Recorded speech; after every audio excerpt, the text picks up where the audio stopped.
Squad, time to save Jacinto. Alright, guys, ready to ride a Reaver? Yeah. No. So the Reaver controllers are you can use the left trigger to aim in our triggers, and so our trigger is the current weapon, and you can also use the L3 button to change weapons. Bet the Queen didn't expect this. There you go. See, you can choose between the back weapon and the forward weapon. Now just pray to God that our noble steeds don't attack Jacinto when we get there. So basically, that's the plan right now. Go to Jacinto and stop the invasion, and then try our best to sink the city and kill as many locusts as possible. Pardon us.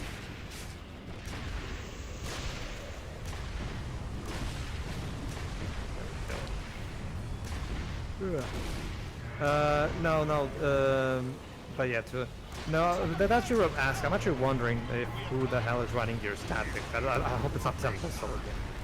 Tim Bissell seems like a guy No, who made... Tom Bissell, the guy who wrote Gears Judgment 4 and 5. Let me see if IMDb actually tells something.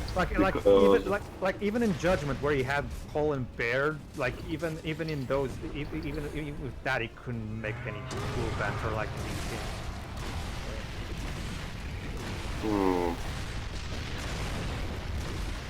Doesn't seem to be stating yet who's the writing team and all. Tom, to give you an idea, Joe, Cole feels Thanks for the assistance. We thought we were done for. You're welcome. Now get your asses out of here. This entire place is going down. Shit.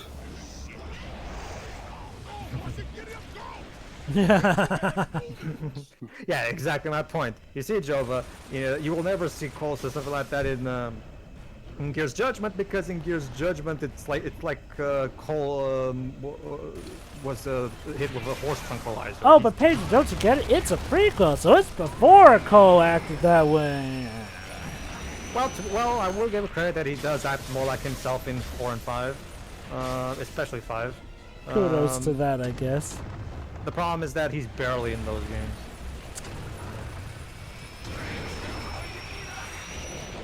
This is fine.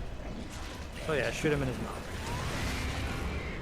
You say as you sit and as your house fires. It's like that picture.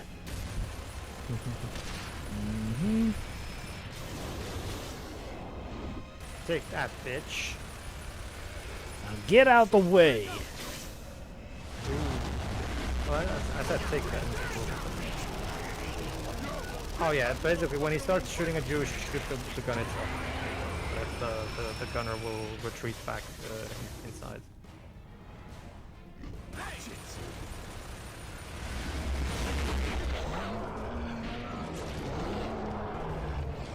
So while we give the monster the world's most extreme dental appointments. Even sounds like a drill. Oh yeah, yeah. You can imagine it now. Alright, open your mouth wide and say, "Ah!" Watch the rockets. Boom. Imagine, yeah, a rocket and a dentist appointment. Well, it's interesting. Well, no, I can't. That doesn't work. Ah, sunlight, sweet sunlight, how we've missed thee. The only rocket joke I can think of right now is one in the Portuguese dub of Dragon Ball Z. Rocket! Control, Delta here. We lost the Queen. Did you get the data from Jack? Affirmative, Delta. Evacuations are underway, but we're currently under siege. Roger that. The Queen is sending everything she's got to stop us from sinking Jacinto. We're gonna do it. We gotta do it now. Understood. We're working as fast as we can. Are you able to assist? We're close and on our way on you. So no, we're not yet, but we're on our way to being able to. We're going as fast as we can. It's like ride the Reavers into Jacinto. There we go. So it's an on-rail segment as you just try and avoid the super monster. Well, we'll just play Uncharted so you know how this works, I'm sure. Yeah, except in Uncharted you don't ride on monsters. Well, but remember, Uncharted 1 has that moment where you're in a truck. Well, no, is it? No, yeah, you're right. Are you sure that's not Uncharted 4 you're thinking of? What? No, remember, in Uncharted 1, there's that one moment where Elena busts out of jail, and she's driving the truck while we while Nate has the gun and he's shooting at the enemies. Uh-huh. So that's an on-rail section. Anyway, no, the only joke, basically too, is interesting fact too. I was gonna tell you that because it came up in conversation, but you weren't here. Well, there's one particular liberty that the Portuguese Dragon Ball Z took that I like. Was one particular line. You know, during the tournament in the Buu Saga when Goten and Trunks are basically doing all those superhuman feats right in front of everybody. Yeah. When in the end of the junior tournament. Well, but there's one when they showed a shot of the crowd, all stupefied and shit. The Portuguese translator decided to add in like, look at that! He uses his hands like a rocket launcher. But no, that's the only rocket joke I can think of right now. But anyway, yeah. So just Jacinto. But at least I gotta say, these rivers are really fast in transporting people. Mm-hmm. They're nice, agile, and they can turn on a dime. Seriously. 2.0. Copyright. Yeah, there's actually an achievement in Gears 5 called "Are We Now Best Friends?" Where apparently when you work with a specific co-op partner in multiplayer, there's like an affection meter of sorts, or some kind of partner point system. I don't know exactly what it is, and when you get it maxed out with that specific person, that achievement unlocks. Mm-hmm. So most of the achievements are tagged to multiplayer. I can imagine the thought process behind that.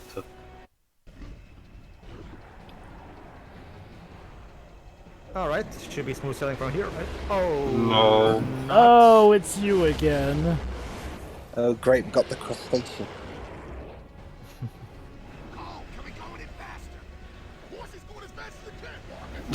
However you make this thing go fast. Cole, you need to stop giving it. You don't have to give it a name. Yo, the Cole train needs to give it a nickname here so that it knows who the boss is. Once you give it a name, you start getting attached to it. Attached to it, exactly. Well, I mean, Now put that thing back where it came from. Also help me. Well, to be fair, guys, we gotta be attached to this particular one to make sure that he doesn't throw us off. I don't want to be attached to that thing in any way, shape, or form. So would you rather be falling off of it? Yeah, because there's a chance I might survive. Oh, wow, that thing looks pretty angry with its jaw broken like that. Sorry, I thought you were on about the big one. Yes, the big one. He looks pretty angry with his jaw broken like that. The interesting thing is that I don't know if you guys remember, like, did you notice, this is one thing that the game itself never properly explained. I don't know if the comics explain it, but the Queen in this game looks different than she looked at the end of the Ultimate Edition of 1, and the way she looks in Gears 3. Because in Gears 3 she looks exactly like she does at the end of the Ultimate Edition. I guess you can change forms. The makeover. Okay. When it comes to her outfits, I'd chalk it up to, the outfit we see her in for this game, that's more her Imperial outfit. Whereas, the outfit that we see her in for Gears 3, that's more her combat outfit. As for how she looks in the remake, I wonder if that was some idea they had of a change for her. Well, in the remake, she looks exactly like in Gears 3. So, yeah, there's that. I assume that, when it comes to how she looks in the remake and in Gears 3, that's more of her combat outfit. I guess. And considering that begs the question, though, where she keeps her outfit when she's not using it. I'm sure she has a special closet, and considering what we learn about her in later games, we know that that's definitely not her skin. Yeah. I have such a hard time deciding on whether or not the information we learned about her is good and that we do get answers, or is bad because of how kind of disappointing and retconish it feels. What do you think, Paige? don't shoot. All right, well, My primary problem, Jova, is how there's a certain. Although I think Cole was starting really to get attached to it. Aww.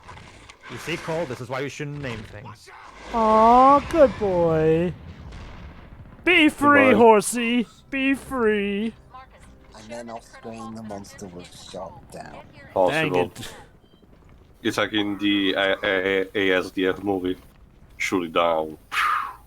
Alright, time to do some planning. My god, I've been used to see so many people in armor, but one in a suit looks so different. What's the status? in progress. We've evacuated most of Jacinto, but we still need more time to evac gears from the hollow. Do we have a plan to sink Jacinto? Almost. We're finalizing the logistics now. When you first sent this information, Sergeant Phoenix, Well, seemed to have that effect on people. Your father was right all this time. You're a fucking maniac. Hashtag Adam was right. His troops have breached the courtyard. We're I on thought that's what it was gonna be. Turns out your father was And look right. at that, You're Colonel a Hop- fucking psycho. And look at that, Colonel Hoffman is going to join us this time. Yay! Nice.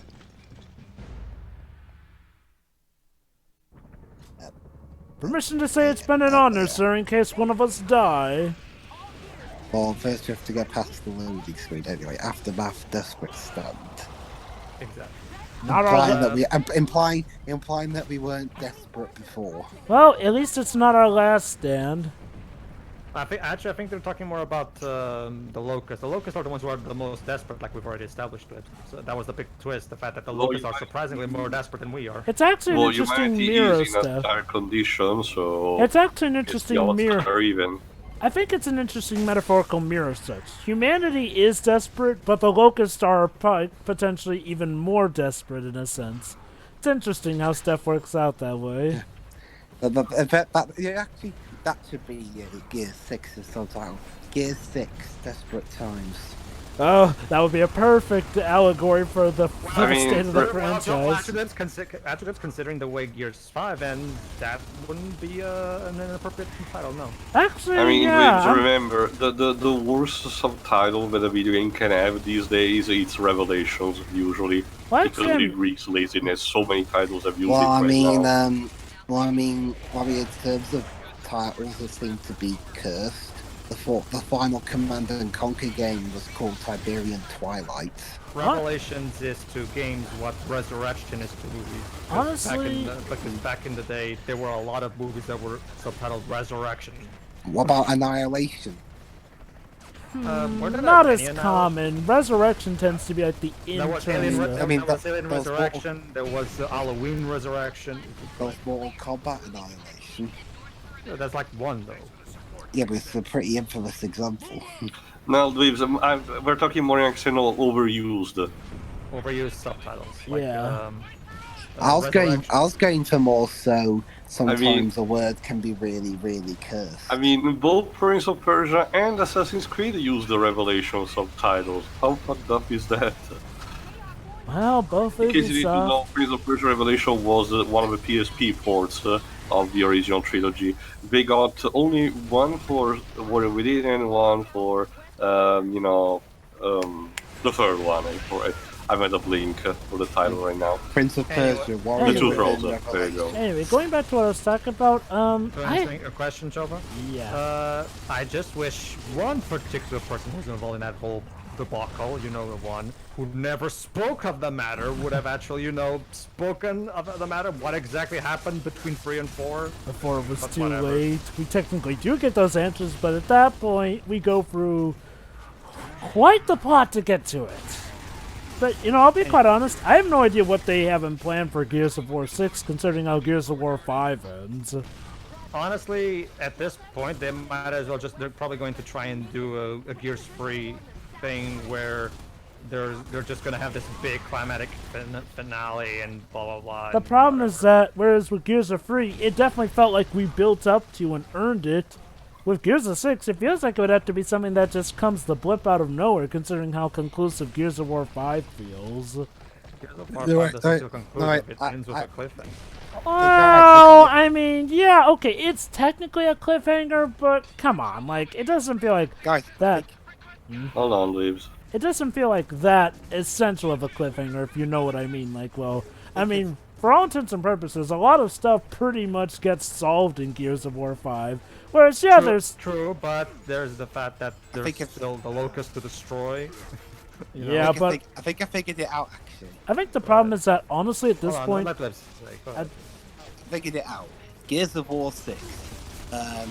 Gears of War 6. Yeah, it'll be partially inspired by the reactions to the recent games.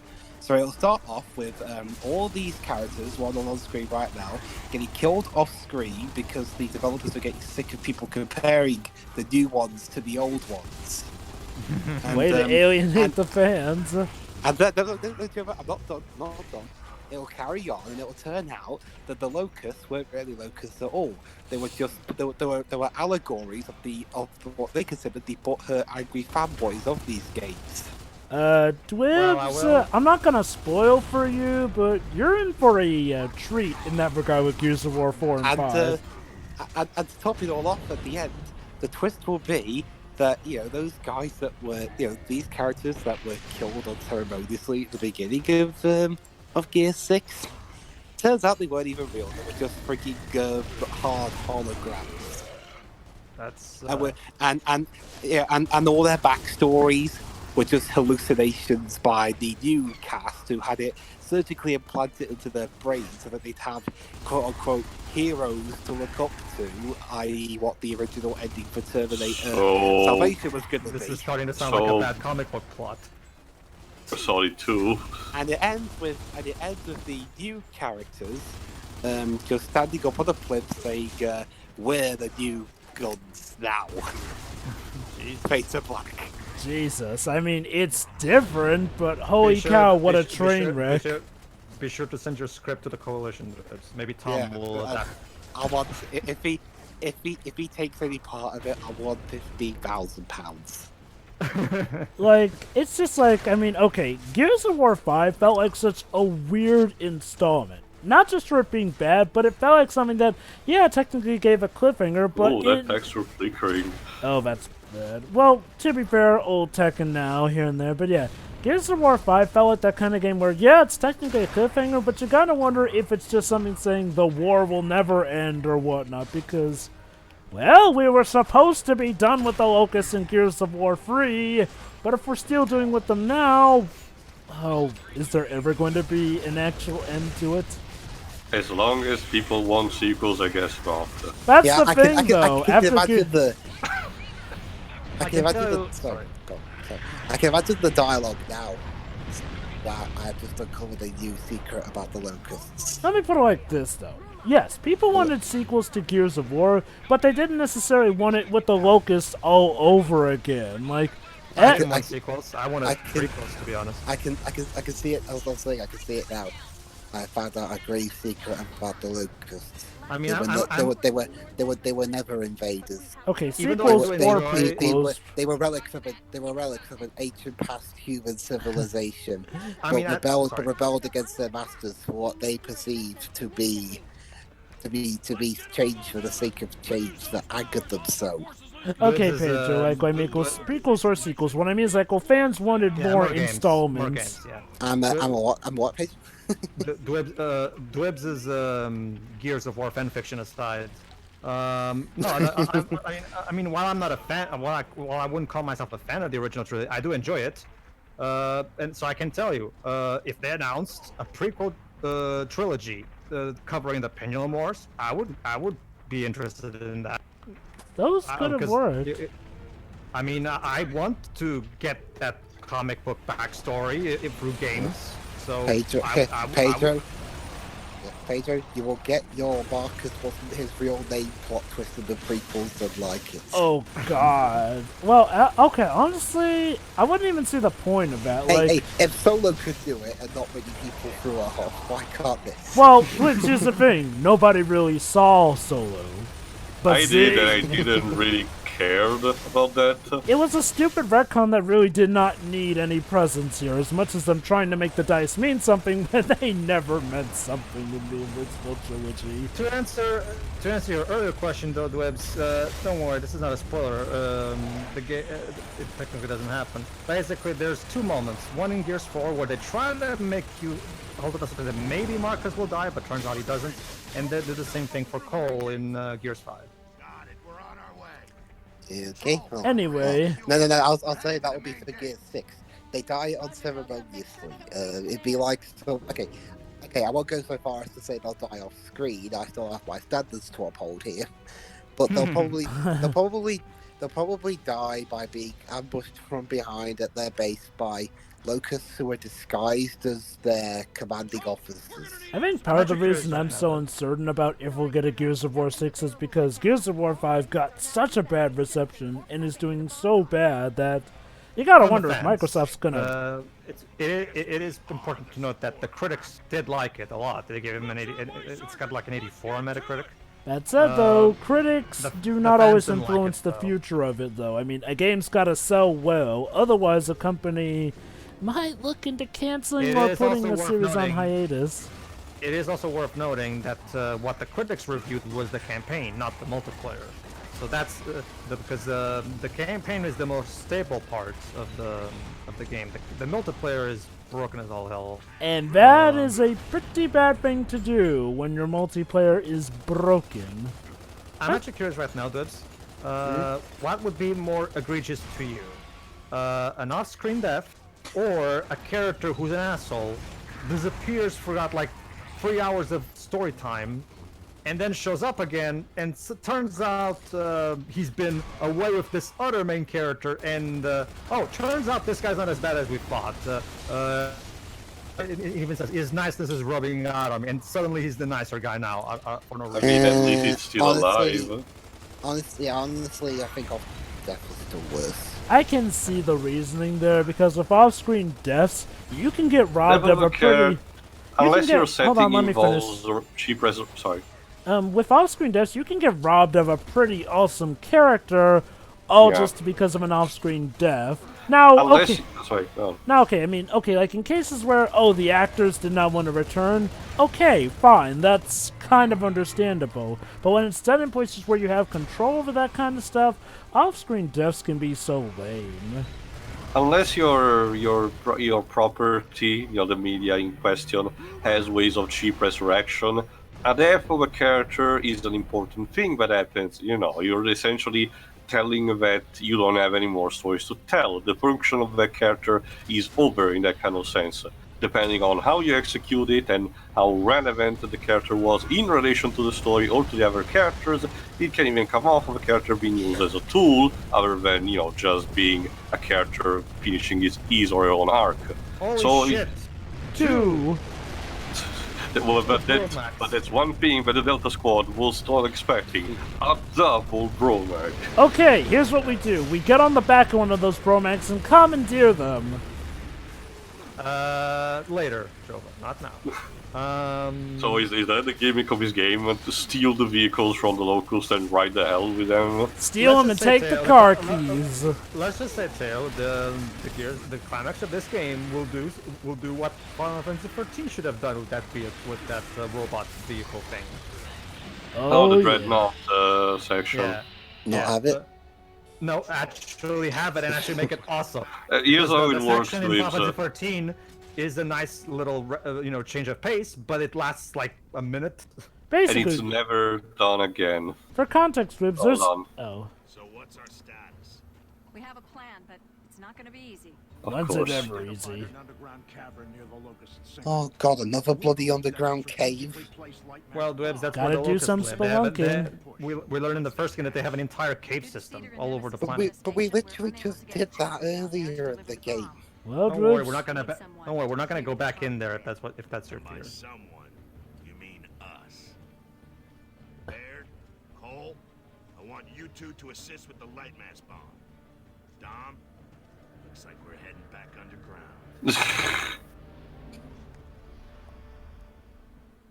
Alright.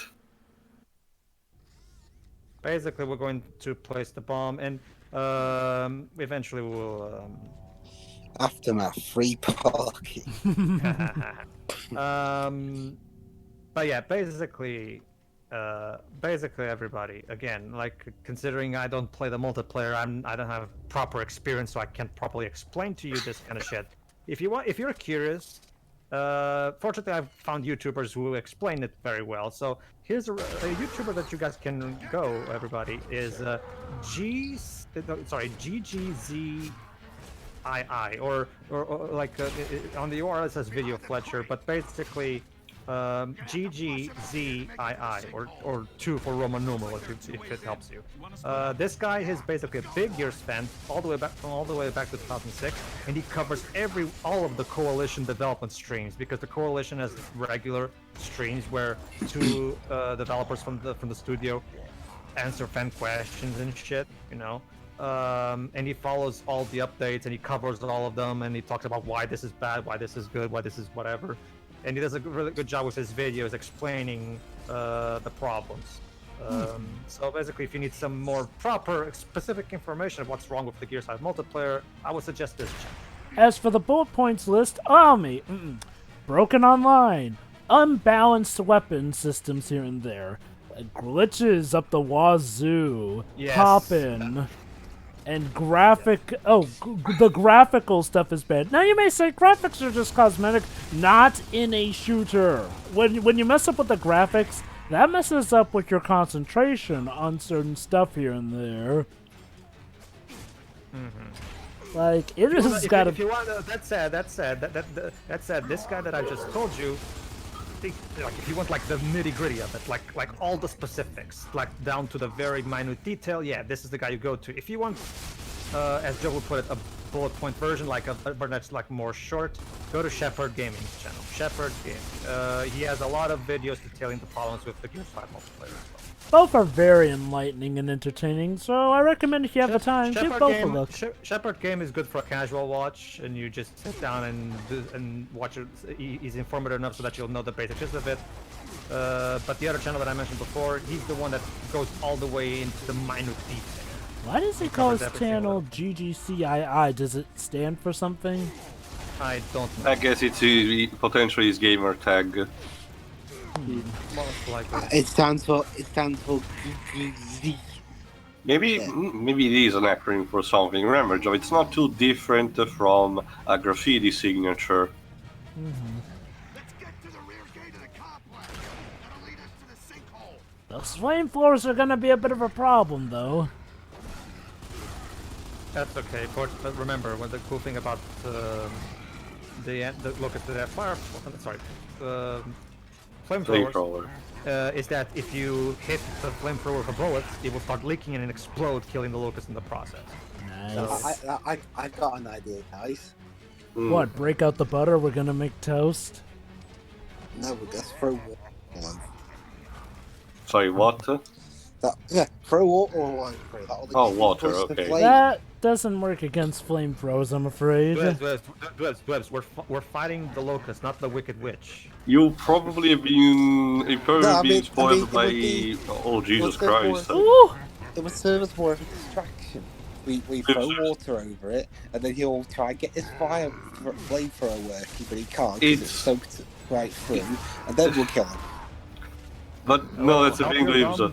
Yeah, Hollywood. Dom, what are you doing? Dom, come on! He's using the Joestar technique of running away. It's being passed through generation to generation. Yes, Dweebs, Hollywood has its own kind of separate world where they think flamethrowers work in a certain way, even though IRL flamethrowers actually behave very, very differently. So. Well, where was the development of this game based? Epic. I don't know. Somewhere in America. No need to worry. Just give me a second. I shall ask my good friend Google. Not Siri.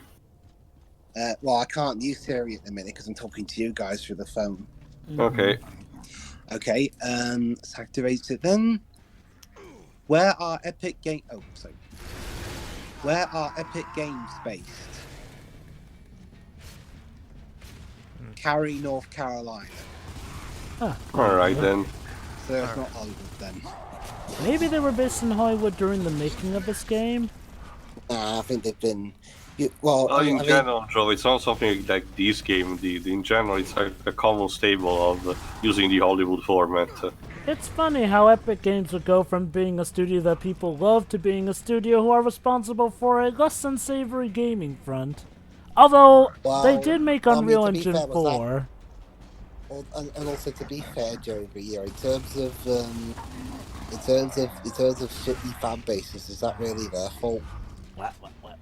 No, Dwibs, I'm talking about the storefront, not the fan base. In that kind of sense, yeah, at least partially it's their fault. Oh, definitely. I mean, how do you deal with shitty fandoms? Just give them a slap and say you've been a naughty boy. There's not a guy for a perfect behavior in that case, Dwibs. Yeah, I mean, Not really, no. yeah, the matter I was talking about, Dwibs, was the storefront not being the.